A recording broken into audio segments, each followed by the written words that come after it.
하나님 아버지, 오늘도 우리에게 새로운 아침을 허락하여 주시니 감사합니다. 계속되는 무더위와 장마로 이리저리 뒤척이느라 잠을 제대로 이루지 못한 이들이 있습니다. 그럼에도 불구하고 주님의 말씀 사모하여 주님께로 나왔사오니 주님의 말씀이 우리의 피곤한 몸을 일으켜 세우는 힘이 되고 고단한 마음을 새롭게 하는 생기가 되게 하여 주시옵소서. 그리하여 오늘 하루가 불평과 짜증이 아닌 기쁨과 감사로 가득 채워지게 하여 주시옵소서.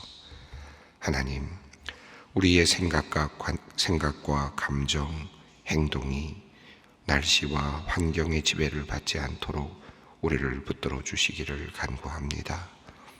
주어진 환경과 조건을 믿음의 눈으로 바라보게 하여 주시옵소서.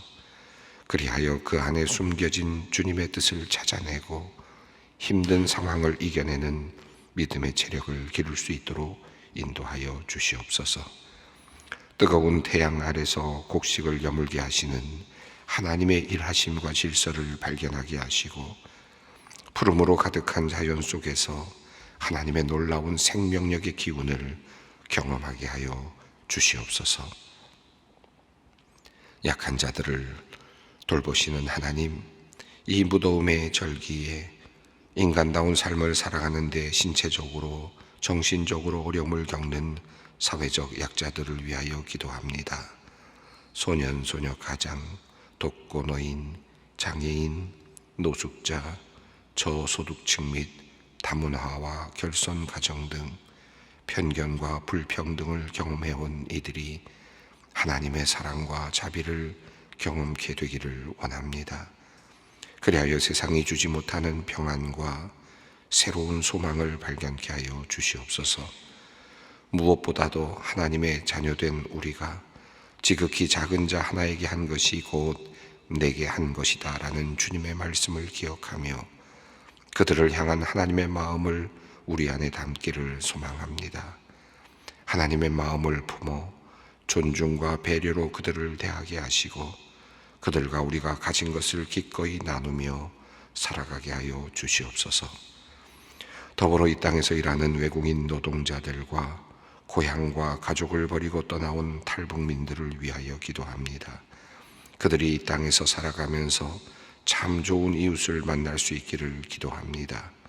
우리 믿는 사람들 모두가 그리스도의 마음으로 그들을 환영하며 그들을 사랑하고 섬기게 하여 주시며 우리를 통하여 주님의 사랑이 그들에게 온전히 잘 전달될 수 있게 하여 주시옵소서. 하나님, 소망의 성도들을 위하여 기도합니다. 하나님은 살아계셔서 하나님을 찾는 이들에게 가장 좋은 곳으로 응답하여 주시는 분임을 믿습니다. 육신의 연약함과 질병 때문에 절망과 고통 속에서 눈물을 흘리는 성도들이 있습니다. 극심한 통증과 호전될 기미가 보이지 않는 상황 가운데서도 그들이 소망을 잃지 않도록 그들을 붙드시고 혼자 감당할 수밖에 없는 고통과 언제 끝날지 알 수 없는 치료 과정 중에도 무섭고 외롭지 않도록 주님의 평강을 더하여 주시옵소서. 원망과 좌절, 분노의 감정을 내려놓고 병중에서도 하나님께서 주시는 위로를 발견하게 하시고 세밀하게 만지시는 주님의 손길을 경험케 하여 주시옵소서. 환우들의 가정을 위하여 기도합니다. 아무리 사랑해도 대신 아파줄 수 없기에 가슴이 탑니다. 그저 애끓는 마음으로 지켜보며 기도하는 가족들이 지치지 않도록 날마다 새 힘을 더하여 주시고 치료비 때문에 걱정하는 일이 없도록 하나님께서 돌보아 주시옵소서. 이러한 위기의 시간에 도리어 온 가족이 한 마음이 되게 하시고 서로 용서하고 사랑하는 화목한 가정이 되게 하여 주시옵소서. 오늘은 제헌절입니다. 대한민국의 헌법이 제정된 날을 기념하며 자유와 정의, 평화를 소중히 여기는 마음으로 기도합니다. 주님, 1948년 제헌국회가 대한민국의 기틀을 세울 수 있도록 인도해 주신 은혜에 감사를 드립니다. 그날의 헌법 제정을 통해 우리 민족에게 주신 자유와 평등, 정의의 가치를 잃지 않고 더욱 발전시켜가게 하여 주시옵소서. 나라의 지도자들과 국민들이 한 마음으로 이 땅에 평화와 번영을 이루어가게 하여 주시옵소서. 또한 이 나라의 모든 성도들이 주님의 말씀 안에서 백성들을 사랑하고 섬기며 나라를 위해 기도하는 참 애국자들이 되게 하여 주시옵소서. 소망의 권사님들과 권사회를 위해 기도합니다. 결혼 안내부, 기도부, 음악부, 예배부, 조의부의 여러 부서들이 주님의 손과 발이 되어 교회의 대소사를 섬기고 있습니다. 그 헌신을 기뻐 받으시고 그 수고와 헌신을 통해 교회가 든든히 세워지게 하여 주시옵소서. 특별히 권사회 임원들과 실행위원들의 삶의 자리와 가족들을 위해 기도합니다. 가정이 평안케 하시고 아내의 빈자리, 어머니의 빈자리가 없도록 주님께서 친히 도움의 손길을 허락하여 주시옵소서. 오늘은 권사회 원래회가 있는 날입니다. 모두가 함께 모여 기쁨을 누리며 서로 격려받는 시간이 되게 하여 주시옵소서. 수고하는 회장님과 모든 임원, 실행위원들에게 하나님께서 큰 은혜와 기쁨을 허락하여 주시옵소서. 이제 하나님의 세미한 음성을 듣기 원합니다. 말씀을 읽고 들을 때 우리의 마음이 열리게 하시고 눈을 떠 살아계신 하나님을 바라보게 하시옵소서. 주님을 바라보며 그리고 주님께서 주시는 그 말씀 붙잡고 오늘 부른 찬송의 가사처럼 염려와 근심이 없는 오늘을 살게 하여 주시옵소서. 우리 주 예수 그리스도의 이름으로 기도드리옵나이다. 아멘. 오늘 우리에게 주시는 말씀은 느헤미야 6장 1절로 14절까지 말씀입니다. 느헤미야서 6장 1절로 14절까지 말씀을 한 목소리로 봉독하겠습니다. 산발락과 도비야와 아라비아 사람 게셈과 그 나머지 우리의 원수들이 내가 성벽을 건축하여 허물어진 틈을 남기지 아니하였다 함을 들었는데 그때는 내가 아직 성문에 문짝을 달지 못한 때였더라. 산발락과 게셈이 내게 사람을 보내어 이르기를 오라 우리가 오노평지 한 촌에서 서로 만나자 하니 실상은 나를 해하고자 함이었더라. 내가 곧 그들에게 사자들을 보내어 이르기를 내가 이제 큰 역사를 하니 내려가지 못하겠노라. 어찌하여 역사를 중지하게 하고 너희에게로 내려가겠느냐 하며 그들이 네 번이나 이같이 내게 사람을 보내되 나는 똑같이 대답하였더니 산발랏이 다섯 번째는 그 종자의 손에 봉하지 않은 편지를 들려 내게 보냈는데 그 글에 이르기를 이방 중에도 소문이 있고 가스무도 말하기를 너는 유다 사람들을 임보반하려 하여 성벽을 건축한다 하나니 내가 그 말과 같이 왕이 되려 하는도다. 또 내가 선지자를 세워 예루살렘에서 너를 들어 선전하기를 유다의 왕이 있다 하게 하였으니 지금 이 말이 왕에게 들릴지라. 그런즉 너는 이제 오라 함께 의논하자 하였기로 내가 사람을 보내어 그에게 이르기를 내가 말한 바 이런 일은 없는 일이요 내 마음에서 지어낸 것이라 하였나니 이는 그들이 다 우리를 두렵게 하고자 하여 말하기를 그들의 손이 피곤하여 역사를 중지하고 이루지 못하리라 함이라. 이제 내 손을 힘입게 하옵소서 하였노라. 이후에 무헤다벨의 손자 들라의 아이들 스마야가 두문분출하기로 내가 그 집에 가니 그가 이르기를 그들이 너를 죽이러 올 터이니 우리가 하나님의 전으로 가서 외소 안에 머물고 그 문을 닫자. 저들이 반드시 밤에 와서 너를 죽이리라 하기로 내가 이르기를 나 같은 자가 어찌 도망하며 나 같은 놈이면 누가 외소에 들어가서 생명을 보존하겠느냐. 나는 들어가지 않겠노라 하고 깨달은즉 그는 하나님께서 보내신 바가 아니라 도비야와 산발랏에게 뇌물을 받고 내게 이런 유언을 함이라. 그들이 뇌물을 준 까닭은 나를 두렵게 하고 이렇게 함으로 범죄하게 하고 악한 말을 지어 나를 비방하려 함이니라. 내 하나님이여, 도비야가 살바락과 여선지 노다야와 그 남은 선지자들 곧 나를 두렵게 하고자 한 자들의 소행을 기억하옵소서 하였노라.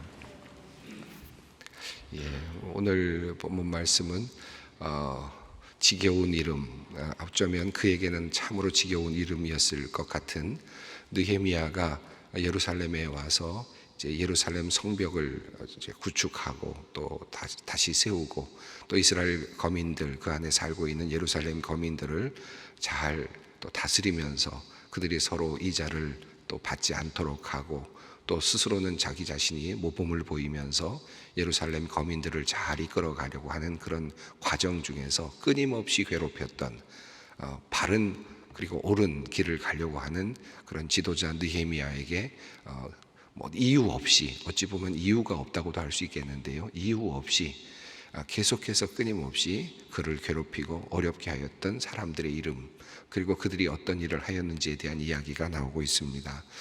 오늘 본문 말씀은 저희들에게 저희들이 이 본문을 읽을 때 이런 마음을 읽으면 좋지 않을까 생각이 듭니다. 나를 끊임없이 괴롭히는 것들, 나를 끊임없이 괴롭히는 사람들, 이유 없이 나의 적이 되어 있는 사람들, 이런 사람들을 생각하면서 이 느헤미야의 삶을 한번 돌아본다면 아마 의미 있는 말씀이 될 거라고 생각이 듭니다. 앞서서 이미 느헤미야서가 시작된 다음부터 계속해서 등장했던 인물이 나오는데요, 그 인물이 바로 산발랏 도비야라고 하는 이름이죠. 이미 2장에서도 나왔습니다. 호론 사람 산발랏 그리고 아람 사람 도비야라는 이름이 2장 19절에 등장을 하는데, 느헤미야가 예루살렘에 와서 이제 예루살렘 거민들에게 이제 그 성벽을 건축할 것을 독려할 때 이미 이제 비웃으면서 조롱하면서 그에게 이제 말을 걸어왔던 사람입니다. 그때부터 이제 적대적 관계가 형성이 되었다고 할 수 있겠는데, 글쎄요, 그 주변에서 나름대로 영향력을 행사하는 그런 지도자였고 리더였기 때문일 수도 있겠고요.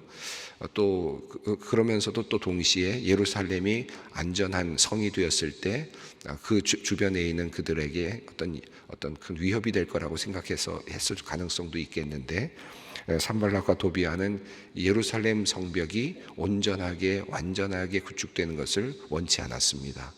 그래서 그런 그 마음을 가지고 계속해서 예루살렘 성벽 구축을 방해했던 사람으로 그렇게 나타나고 있는데, 지금 일이 잘 진행되어 가고 있지 않습니까? 성벽은 성벽대로 절반쯤 올라가고 그리고 계속해서 이제 올라가고 있는 중이었을 것이고요. 아마도 거의 완성 단계까지 온 것 같습니다. 그러니까 모든 성벽은 이제 하나씩 차례차례 전체적으로 이제 자기가 맡은 자리에서 이제 올려가고 있었고, 이제 마지막 정돈이 남아 있는 정도의 상황 속에서 있었던 또 이 산발락과 도비야의 또 다른 모함 그리고 또 다른 도전, 이런 것들이 오늘 본문 속에 잘 나타나고 있습니다. 우선 어떤 일이 있었는지 1절 말씀을 함께 읽겠습니다.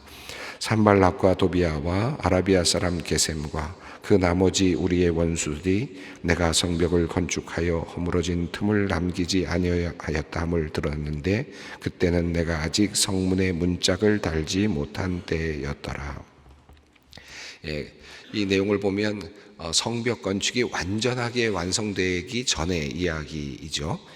성벽은 완성이 되어 갑니다. 성벽은 이제 안전하게 완성이 되어 가지만 아직 문짝이 달리지 않았다라는 말은 성벽을 구축한 의미가 아직은 없는 겁니다. 완전하게 성벽이 안전한 성이 되지는 못한 상태라고 할 수 있겠습니다.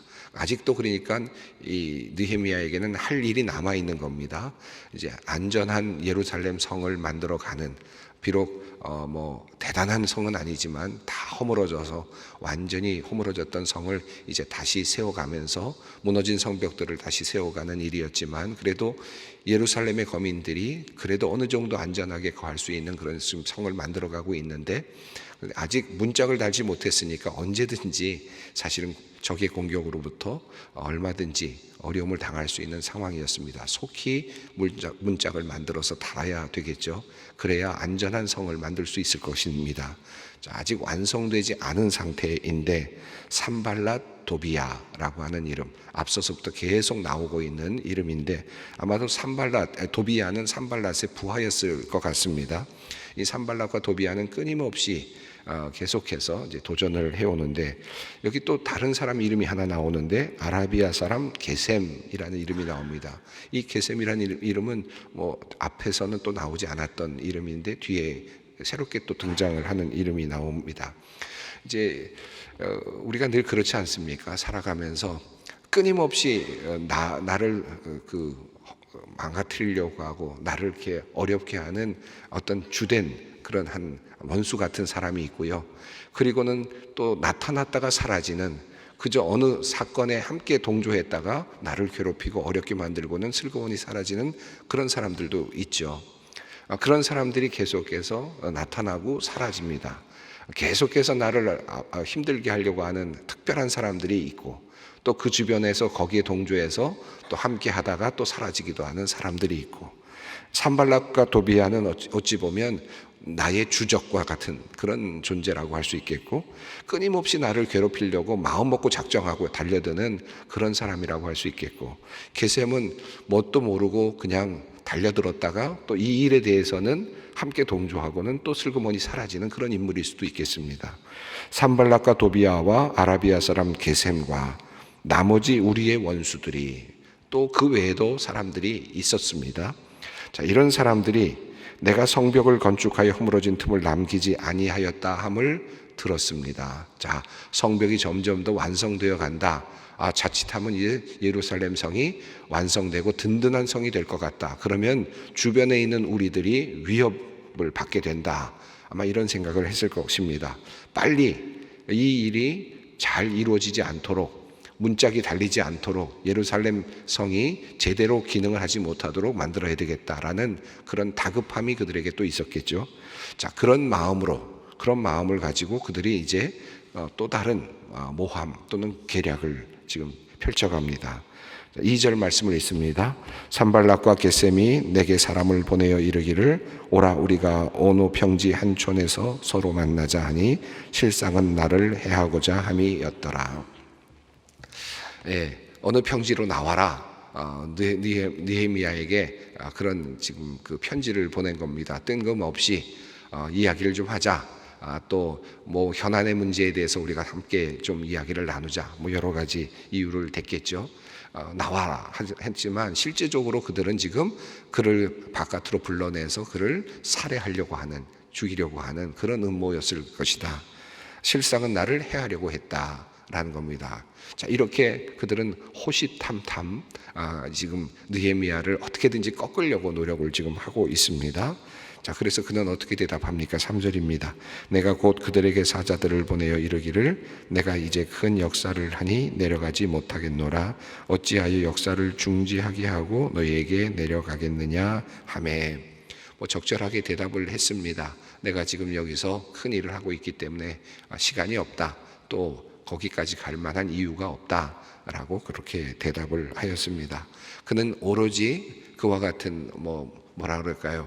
그런 여러 가지 지금 모함이라든지 또는 계략에 속지 않으려고 끊임없이 노력을 하고 있음을 봅니다. 그런데 이게 한 번이 아니고 계속해서 지금 그를 자극을 하는 겁니다. 계속해서 자극을 하면 사람이 마음이 약해질 수도 있지 않겠습니까? 4절 말씀입니다. 그들이 4번이나 이같이 내게 사람을 보내되 나는 똑같이 대답하였더니, 어떻게 해서든지 느헤미야를 살해하려고 해하려고 그들은 끊임없이 한 번도 아니고 두 번도 아니고 세 번도 아니고 4번씩 지금 계속해서 같은 방식으로 그에게 도전장을 내밀고 어떻게 해서든지 그를 해하려고 하는 시도들을 했다는 겁니다. 4번이나 불렀다라고 하는 말은 4번이나 그들은 느헤미야를 해하려고 하는 시도를 멈추지 않았다. 그러니까 끊임없이 지금 도전을 하고 있는 겁니다. 어떻게 해서든지 기회를 얻어서 그를 해하려고 하는 그런 지금 상황이죠. 4번이나 그렇게 해서 성공하지 못하자 그들은 조금 더 압박을 하기 시작을 하는데요.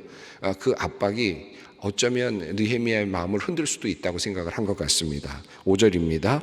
산발랏이 다섯 번째는 그 종자의 손에 봉하지 않은 편지를 들려 내게 보냈는데, 봉하지 않은 편지니까 과거에 옛날에는 봉하지 않은 편지 하나하고 봉해 놓은 편지 하나, 이 편지를 봉하지 않은 것은 전달되는 것이고요, 봉하지 않은 편지는 후에라도 나중에 혹시 대조할 수 있도록 한 그 편지가 있곤 했다고 합니다. 또 한편으로 봉하지 않은 편지는 내가 이런 편지를 지금 보내려고 한다 라고 하는 위협이기도 하겠죠. 이 편지에는 어떤 내용이 들어 있었느냐, 6절 말씀입니다. 그 글에 이르기를 이방 중에도 소문이 있고 가스무도 말하기를 너와 유다 사람들이 모반하려 하여 성벽을 건축한다 하나니 내가 그 말과 같이 왕이 되려 하는도다. 자, 어떤 얘기냐 하면 지금 주변의 사람들이나 또 셈도 마찬가지로 가스무도 말하기를 너희 유다 사람들이 모반하여 성벽을 지금 건축한다. 성벽을 건축하는 것이 그들의 안전을 위해서 지금 건축하는 것이 아니라 모반하려, 그러니까 왕으로부터 독립하려고 한다. 페르시아 파사로부터 독립하려고 한다. 그러니까 반역의 죄를 지금 이제 씌우는 겁니다. 그러니까 하나의 프레임을 만드는 거죠. 요즘으로 말하면 프레임을 만들어서 지금 그렇게 협박을 하는 겁니다. 이제 이런 프레임을 지금 보여주는 것인데, 유다 사람들이 모반하려고 성벽을 지금 건축한다. 그리고 너는 왕이 되려고 한다. 지금 이렇게 이야기를 합니다.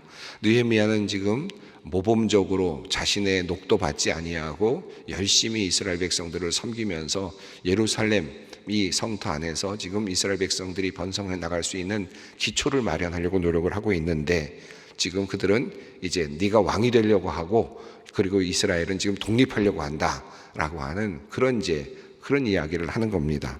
7절 또 읽습니다. 또 내가 선지자를 세워 예루살렘에서 너를 들어 선전하기를 유다에서 왕이 있다 하게 하였으니 지금 이 말이 왕에게 들릴지라. 그런즉 너는 이제 오라 함께 의논한 자 하였기로.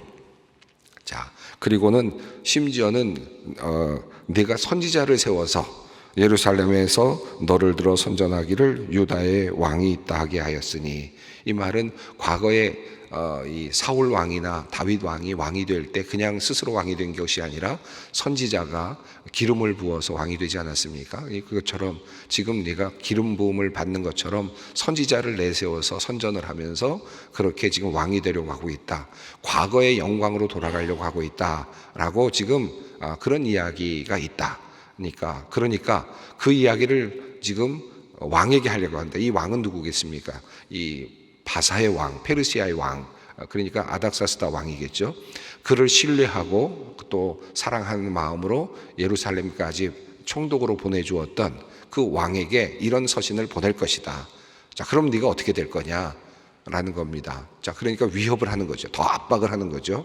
자, 이렇게 압박을 하면서 그러니까 와서 우리 한번 의논해보자. 이게 맞는지 틀리는지 한번 얘기해보자. 이 말은 그를 어떻게 해서든지 끌어내려고 하는 그런 하나의 전략이었다고 할 수 있겠습니다. 자, 8절 말씀입니다. 내가 사람을 보내어 그에게 이르기를 내가 말한 바 이런 이는 없는 일이요 내 마음에서 지어낸 것이라 하였나니. 자, 그는 이런 일이 없다. 이걸 적극적으로 변명은 해야 되겠지만, 그러나 그는 이런 일은 없는 일이요 내 마음에서 지어낸 것이라 하였나니. 여러분이 살면서 정말 이런 억울한 일을 당할 때가 있지 않습니까? 사람들을 통해서나 소문을 통해서나 또는 여러 가지 또 큰일을 하는 분들은 언론을 통해서나 여러 가지 방식으로 이런 모함을 당할 때가 있는데 얼마나 억울합니까? 얼마나 마음이 아픕니까? 그런데 그때 느헤미야가 하는 일은 적극적으로 여기에 대처하기보다는 아주 분명하게 있는 사실만을 이야기하고 있습니다. 이런 일은 없는 일이요 내 마음에서 지어낸 일일 뿐이다 라고 그렇게 이야기를 하면서 진실을 말하는 거죠. 진실을 말하면서도 거기에 더 적극적으로 대처하지는 않습니다. 그리고 이제 이어지는 내용 9절입니다. 이는 그들이 다 우리를 두렵게 하고자 하여 말하기를 그들의 손이 피곤하여 역사를 중지하고 이루지 못하리라 함이라. 이제 내 손을 힘있게 하옵소서 하였노라. 자, 그는 그렇게 이야기를 하고 그 이유를 알고 있습니다. 그들의 의도를 알고 있습니다. 결국은 이 일을 하지 못하게 하려고 하는 그들의 어떤 계략이라는 것을 알고 있습니다. 자, 그래서 그는 구절은 우리 한국말로는 정확하게 드러나진 않지만 분명한 것은 그가 그래서 기도했다는 겁니다. 이런 상황 속에서 그가 한 것은 기도였습니다. 그는 어떻게 기도했습니까? 이제 내 손을 힘있게 하옵소서. 내 손을 힘있게 하옵소서. 속히 이 일을 지금 하는 일을 잘 이룰 수 있게 해 주십시오. 방해를 하고 있는 지금 사람들이 있지 않습니까? 방해를 해야 될 목적을 갖고 있는 사람들이 있는데 그 일이 순적하게 빨리 이루어질 수 있도록 내 손에 힘을 주십시오 라고 그렇게 기도를 합니다. 자, 10절부터 이어지는 내용은 또 다른 내용인데요. 무헤다벨의 손자 들라야의 아들 스마야가 아마도 이 사람은 예언하는 사람인 것 같습니다. 두문불출하기로 그에게 가서 물어보았더니 뭐라고 예언을 하느냐 하면 우리가 하나님의 전으로 그들이 너를 죽이려고 올 터인데 우리가 하나님의 전으로 들어가서 이 성소 안으로 들어가자는 겁니다. 안 그러면 네가 오늘 죽는다. 다시 말하면 지금 살해 계획이 있다는 거예요. 느헤미야를 향한 살해를 대한 살해 계획이 지금 있으니까 너는 빨리 성소로 들어가서 도망가야 된다라고 그렇게 위협을 하는 겁니다. 그런 예언의 말씀을 지금 하는 거죠. 자, 이런 말씀을 들었을 때 그가 어떻게 합니까? 11절을 읽습니다. 내가 이르기를 나 같은 자가 어찌 도망하며 나 같은 몸이면 누가 외소에 들어가서 생명을 보존하겠느냐? 나는 들어가지 않겠노라 하고 여기서 말하는 것은 내가 지금 이 예루살렘을 다스리고 있는 총독인데 내 위치에서 내가 도망을 간다면 모든 국민들에게 모든 백성들에게 내가 어떤 존재가 되겠느냐 하는 것이죠. 그리고 또 나는 지금 레위인이 아닌데 성소로 들어가게 된다면 그것은 당연히 하나님으로부터 죽임을 당할 텐데 그것은 내가 들어갈 수 있는 곳이 아니라는 겁니다. 내 몸을 보존하기 위해서 성소로 들어갔다가는 하나님께서 죽이시겠죠. 자, 그런 것을 이야기하는 겁니다. 나는 그러니까 들어가지 않겠다. 여기 보면 이 계략이 이렇게 숨어 들어가게 함으로써 지도자로서 부끄러운 모습을 자기 생명이나 살리려고 하는 지도자로서의 그런 부끄러운 모습을 보임으로써 지도력을 상실하게 하려고 하는 그런 의도가 있었고 또 성소로 들어감으로써 그 성전을 더럽히는 그런 그 규율을 어기는 존재가 되어서 또 다른 제의적 실수를 유발시키려고 하는 그런 또 의도가 숨겨져 있었음을 볼 수 있습니다. 자, 이렇게 한 것을 나중에 알고 보니까 도비야와 산발랏이 그 사람에게 뇌물을 주어서 그렇게 예언하도록 만들었던 것이었다는 것도 알게 된 겁니다. 그러니까 끊임없이 지금 모략 이런 그런 나쁜 사람들의 계략이 계속되고 있음을 보게 됩니다. 14절 그는 근데 이런 상황에서 이렇게 기도를 합니다. 14절 있습니다. 내 하나님이여 도비야와 산발락과 여선지 노다야와 그 남은 선지자들 곧 나를 두렵게 하고자 한 자들의 소행을 기억하옵소서 하였더라. 여기 여선지 노다야도 나오는 걸 보면 여기 본문에는 또 이야기 그 사람과 관련된 이야기 나오지 않는데 노다야라는 이름이 나오는 걸 보면 또 다른 어떤 사건이 있었던 것 같죠.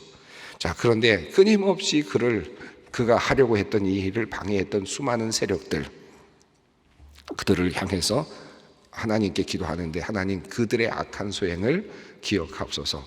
모든 걸 하나님께 맡깁니다.